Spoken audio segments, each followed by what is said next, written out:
The next song that we're going to listen to is actually a spoken word piece that's been played over jazz. So, jazz is oftentimes referred to as the great American art form because of its use of improvisation and kind of its development.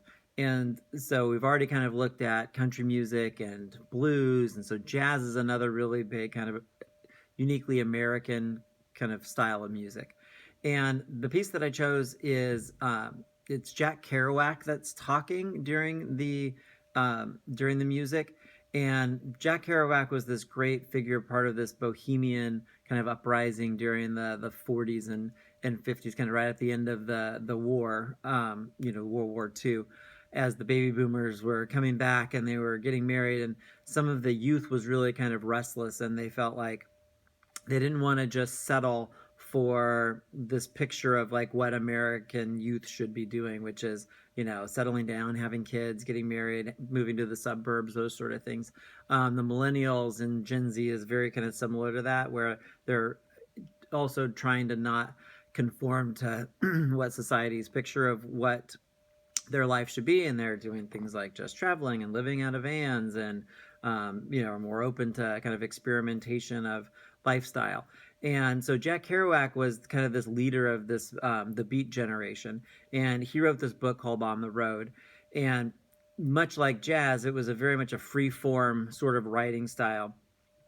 His original manuscript for the book was actually one long huge piece of paper, which he wrote in about I think it was, I want to say 3 weeks, it might have been 3 days, a really short period of time, where it's just kind of this flow of consciousness, and he just wrote, and it's kind of this meandering path, free flowing consciousness sort of thing, which is very similar to jazz.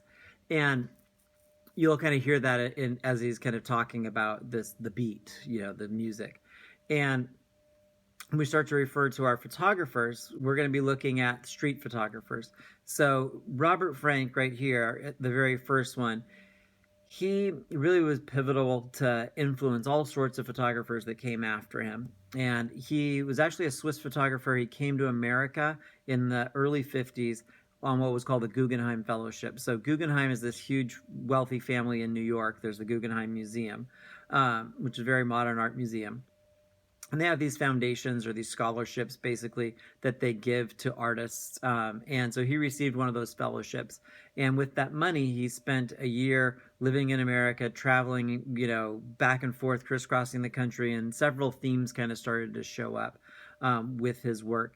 And when it was first published, it wasn't very well received. Obviously, America, it kind of had a slightly negative or cynical look at America. But it became one of the most influential books once it was kind of received by the art world. So the opening or the foreword for that book was written by Jack Kerouac, and there's lots of themes that ran kind of intersecting between their two lives as Robert Frank was traveling around, much like Jack Kerouac was as he was writing this book on the road back and forth between New York and in San Francisco.